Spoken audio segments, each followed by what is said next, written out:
I never thought a glass jar of loose coins would be the thing that cracked my life open. It happened on an ordinary Tuesday night, the kind of night that's supposed to feel safe when you're engaged. I was standing at the kitchen counter, the overhead light humming softly, sorting coins into neat little stacks. Pennies, nickels, quarters. The familiar weight of metal in my palms was calming, almost meditative. I'd been doing this for years, long before I met him, long before I said yes to the ring, long before I believed I knew the man I was going to marry. He walked past me, glanced down at the coin rolls, and laughed. Not a warm laugh, not the kind that says, "I see you." It was sharp, dismissive, the kind that makes your shoulders tighten before your mind even catches up. "You save coins like old men," he said. "It's embarrassing. Real men spend without thinking." I looked up at him, genuinely confused for a moment, as if I'd misheard, as if the man standing in front of me wasn't the same one who kissed my forehead every morning and talked about our future like it was already written. "All right," I said. That was it. I didn't argue. I didn't defend myself. I didn't explain. But something inside me shifted.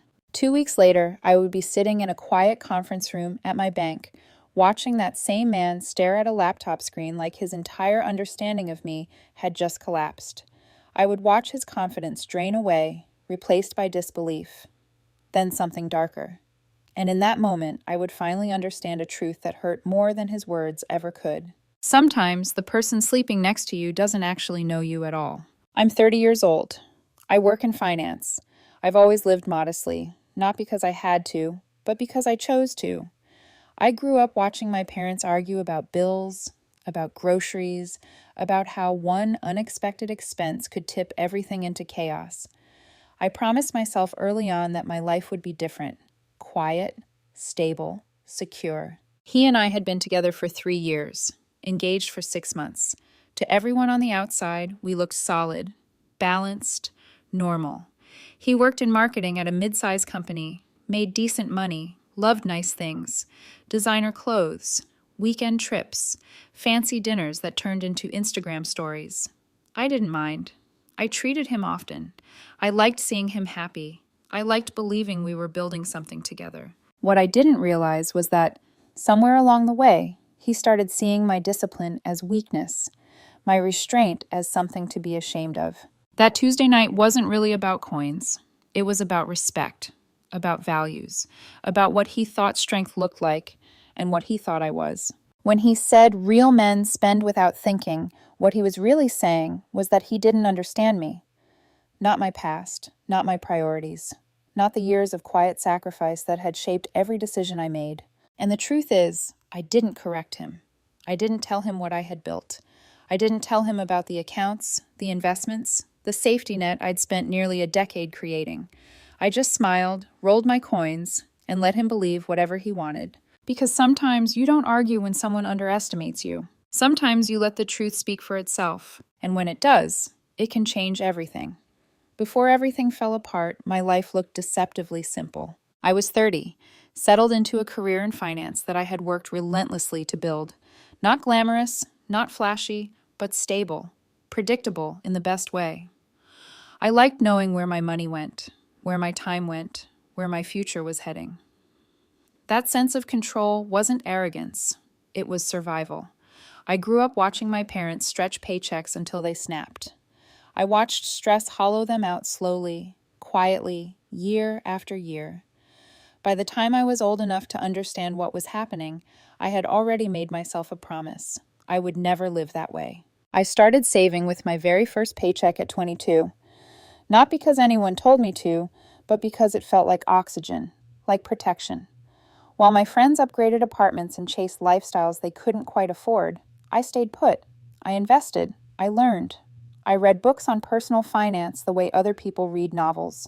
Discipline became second nature. Then I met him. It was a summer barbecue at a friend's place, one of those loud, casual gatherings where no one expects anything life-changing to happen. He was charming in an effortless way, confident, social, the kind of man who could walk into a group of strangers and leave with everyone laughing. We talked for hours that first night, standing near the grill, drinks sweating in our hands. He made me feel seen in a way I hadn't felt in a long time. We started dating seriously a few months later. At first, our differences felt complementary. He was spontaneous. I was measured. He loved experiences. I loved security. He worked in marketing, had a good salary, and a taste for the finer things. Nice clothes, trendy restaurants, weekend getaways planned on a whim. I admired his confidence. He admired my calm, or at least I thought he did. After about a year, we moved in together. We agreed early on to split expenses proportionally, based on income. It felt fair, adult, responsible. Whatever money we had left after rent and bills was ours individually. He spent his freely. I saved mine. There was no secrecy, no deception, just different priorities coexisting peacefully. Or so I believed. From the outside, we looked aligned. We hosted dinner parties. We talked about travel. We talked about marriage like it was inevitable.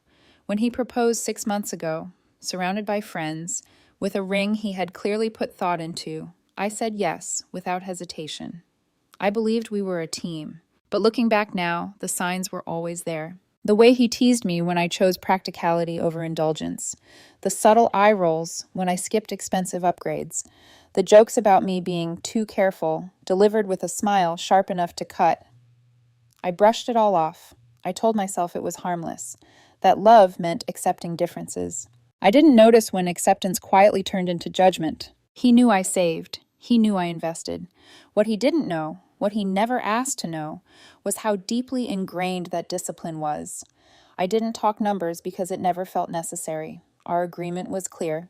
Separate finances, mutual respect. At least I thought it was mutual. In his world, money was something you showed, something you used to enjoy life. In mine, money was something you built quietly so life could never corner you again. Neither approach is inherently wrong, but compatibility isn't about right or wrong. It's about alignment. And that alignment was already cracking long before the coin jar. I just didn't hear it breaking yet. The shift didn't happen overnight. It never does. At first, it was just comments. Offhand remarks slipped into conversation like jokes you're not supposed to take seriously. When I declined an impulsive weekend trip because I already had commitments, he laughed and said I planned my life like a spreadsheet. When I suggested cooking at home instead of going out again, he teased me for being secretly 80 years old. Everyone laughed, including me. I didn't realize how often laughter can be used to soften contempt. As our engagement settled in, the tone changed. Subtly, quietly, he started comparing us to other couples. Friends who had upgraded apartments, friends who traveled more, friends who, in his words, were actually enjoying life. Each comparison came with an unspoken implication. We could be doing better if you weren't so cautious. His family didn't help. They weren't cruel, but they were opinionated. His mother liked to ask questions framed as concern. Why we hadn't upgraded yet. Why we weren't planning a bigger wedding. Why I always seemed to be thinking ahead instead of living in the moment. His sister once joked that I treated money like it was fragile glass. I smiled through all of it. I told myself it was normal, that every couple deals with outside noise, that once we were married, things would settle, that love would smooth the edges, but the atmosphere between us was changing. He became more critical when it came to shared expenses. If I suggested keeping our budget the same, he sighed. If I mentioned long-term planning, retirement, future housing, stability, his eyes glazed over. He didn't argue outright. He dismissed. He minimized. You worry too much, he'd say. You don't trust life, he'd say. You make everything so serious. And slowly I started questioning myself. Was I too rigid, too cautious, too focused on security at the expense of joy? I replayed conversations in my head, wondering if I was failing some invisible test of what a future wife was supposed to be. I softened where I could. I paid for more dinners. I agreed to more trips. I told myself compromise was love. What I didn't see was that compromise was moving in only one direction. The coin jar was just the most visible symbol of something he had already decided about me. In his mind, my discipline wasn't foresight. It was fear. It wasn't strength. It was embarrassment. And the more he felt that way, the less he hid it. That Tuesday night, when he laughed at me and said, "Real men spend without thinking," it wasn't a joke anymore. It was a verdict. And what scared me most wasn't the insult itself. It was how easily it came to him. Because contempt doesn't appear suddenly. It grows quietly, fed by assumptions, reinforced by silence. And I had been silent for too long. I went to bed that night wide awake, staring at the ceiling, replaying his tone again and again. Not just the words, but the certainty behind them.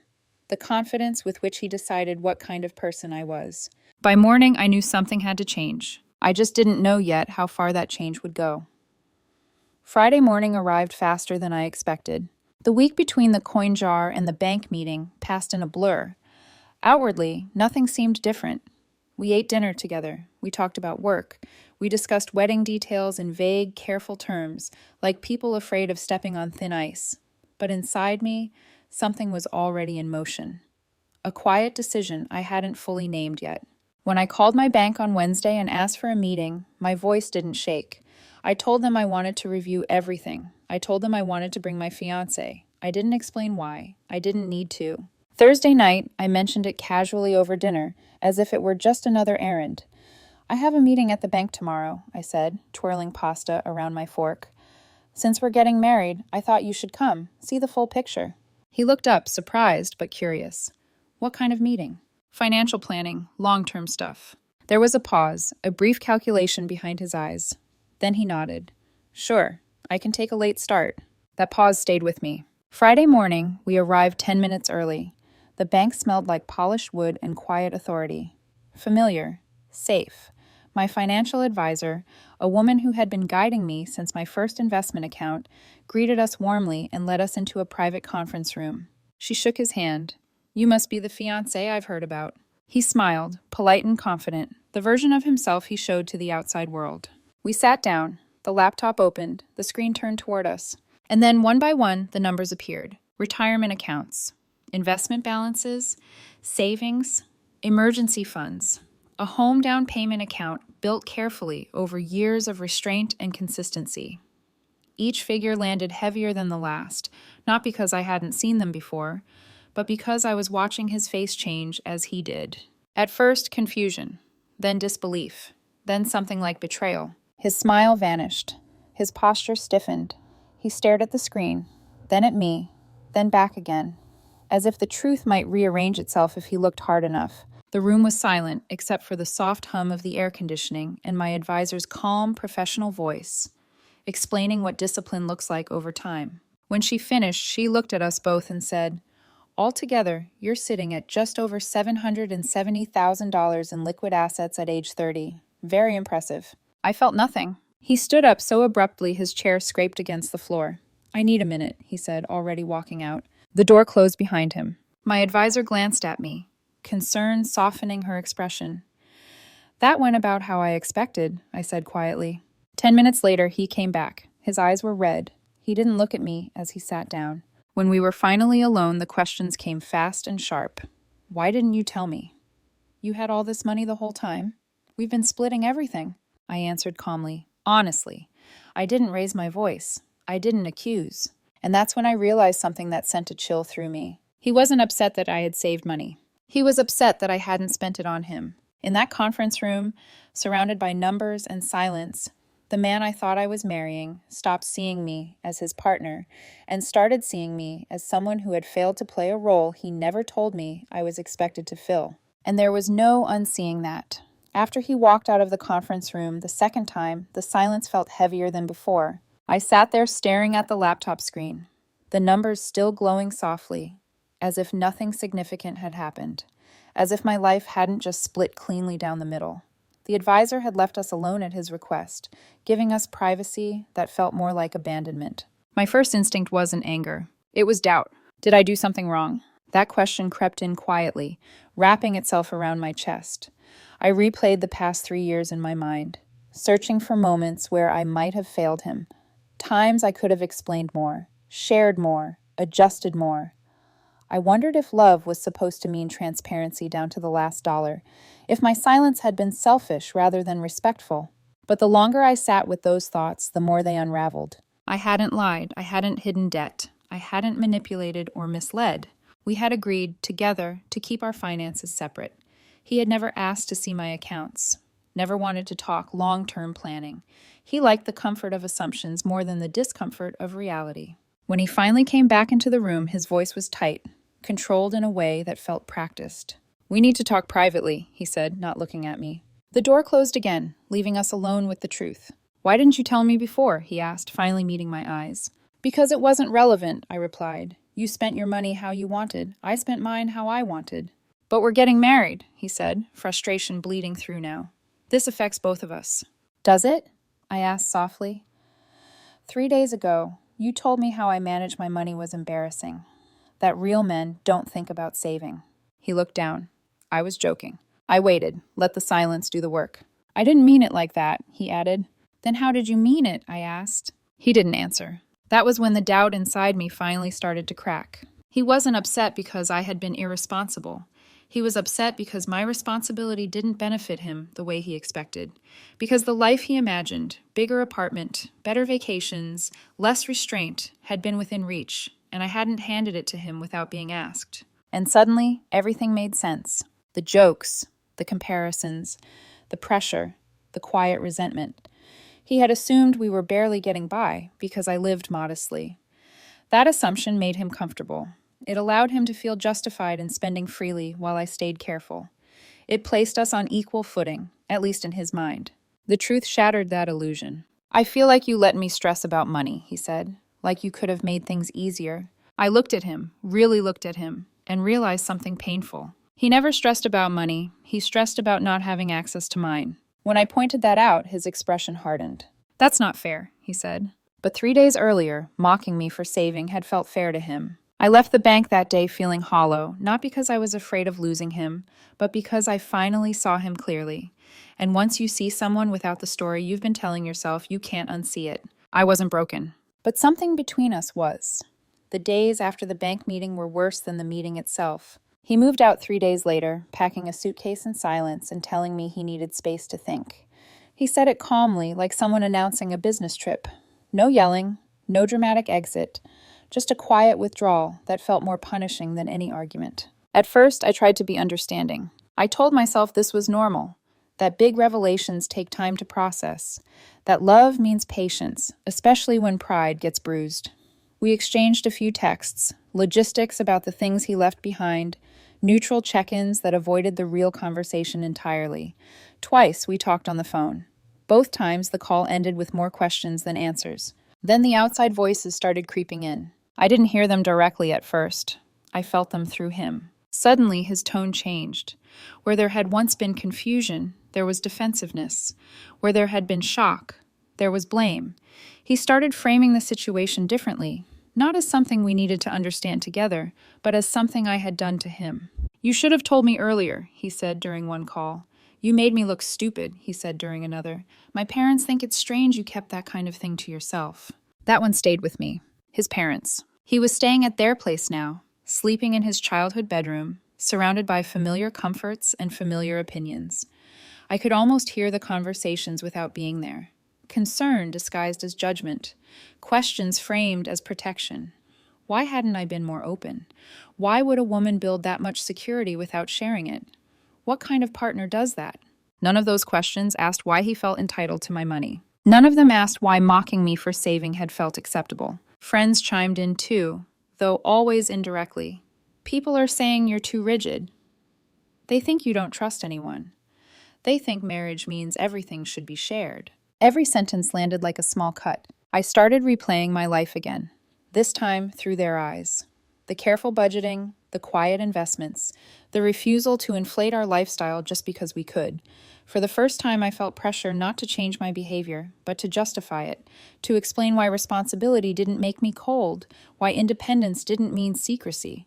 And that's when something inside me shifted. I realized I was being asked to apologize for who I was. Not for lying, not for betraying trust, but for not performing generosity on demand. Each conversation with him escalated the tension further. We weren't talking about us anymore. We were debating values, control, expectations. He spoke as if my financial discipline had deprived him of something he was owed, as if the years I spent building stability were communal by default, even though we had never agreed to that. You could have helped more, he said once. I did help, I replied. I paid my share, I treated you, I showed up. That's not the same, he said. No, it wasn't, because what he wanted wasn't partnership, it was access. And the more I understood that, the calmer I became. While he grew louder, more defensive, more convinced he was the one wronged, I started pulling inward, observing instead of reacting, listening instead of explaining.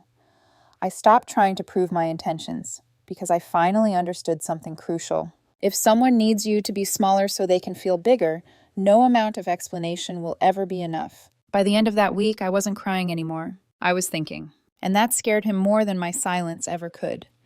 The night everything finally settled into silence was the loneliest I've ever felt. It wasn't dramatic.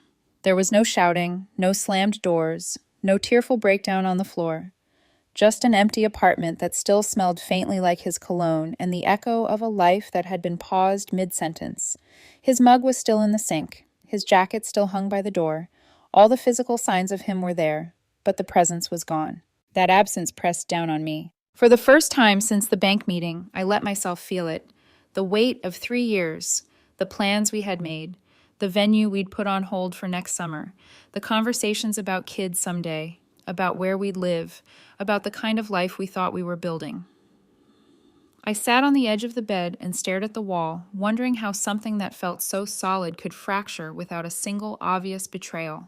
No affair, no screaming match, just a slow realization that we were never standing on the same ground. I questioned everything. Not my values, but my judgment. How had I missed this? How had I mistaken charm for compatibility? How had I believed that love alone could bridge a gap this fundamental? I thought about the way he laughed at the coin jar, about the way his face hardened at the bank, not impressed, not proud, but resentful, about how quickly his hurt turned into blame once other people started validating his version of the story.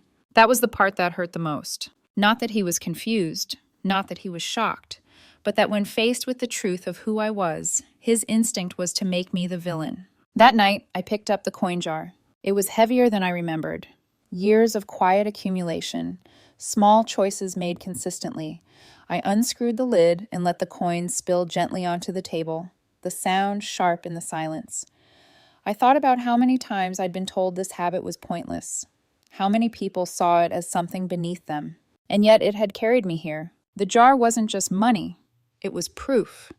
Proof that discipline works, that patience compounds, that small things, done consistently, can create safety where chaos once lived. I realized then that this wasn't really about finances at all. It was about respect. He didn't respect the way I approached life, and without respect, love becomes conditional, transactional, fragile. I lay awake until dawn, not crying, not praying for answers, but listening to myself for the first time in weeks. The fear wasn't about being alone. The fear was about choosing comfort over truth and waking up years later, resenting both of us for it. By morning, I wasn't desperate anymore. I was clear. Sometimes hitting rock bottom doesn't feel like falling. Sometimes it feels like finally standing still.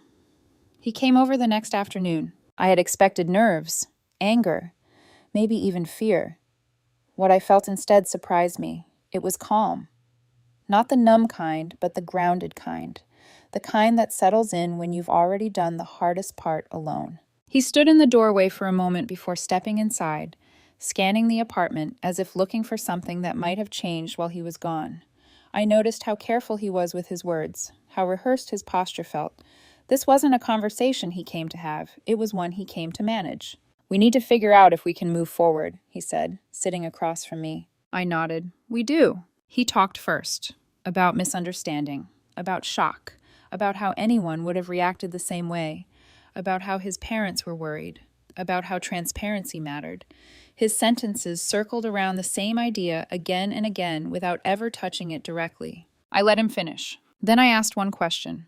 If I had spent more on trips, on upgrades, on the life you wanted, would we be sitting here right now? He hesitated. That hesitation told me everything. It wasn't about honesty, it wasn't about partnership, it was about expectation. I told him something I hadn't said out loud before, that the bank meeting didn't break us. His reaction did. That when faced with the truth of my discipline, he didn't see effort or foresight. He saw deprivation.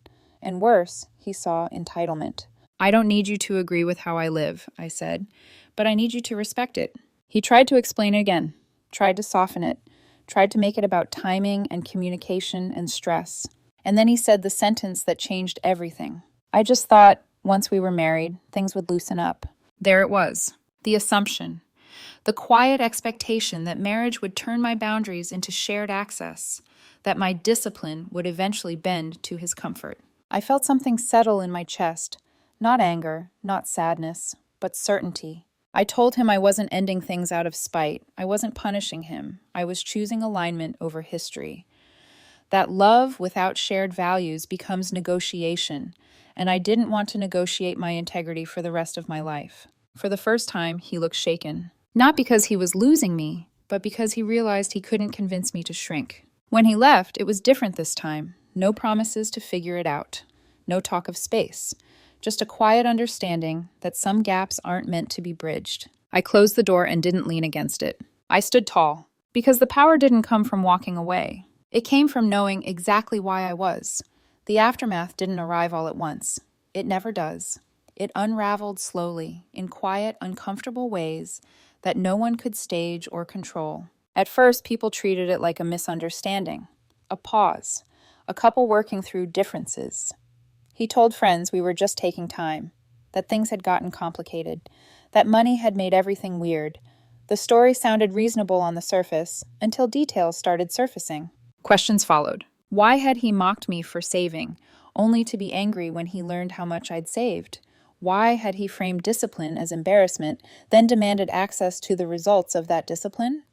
Why did his version of partnership seem to begin only after the benefits became visible? The answers weren't flattering. Friends who knew me well started pushing back. Not loudly, not dramatically, just enough to disrupt the narrative. They reminded him of how often I covered dinners, how I never stopped him from spending his money the way he wanted, how I never asked him to change, only expected respect in return. His parents, too, began to shift. At first, they were defensive, protective, concerned about their son. But as weeks passed and the story stayed the same, cracks appeared.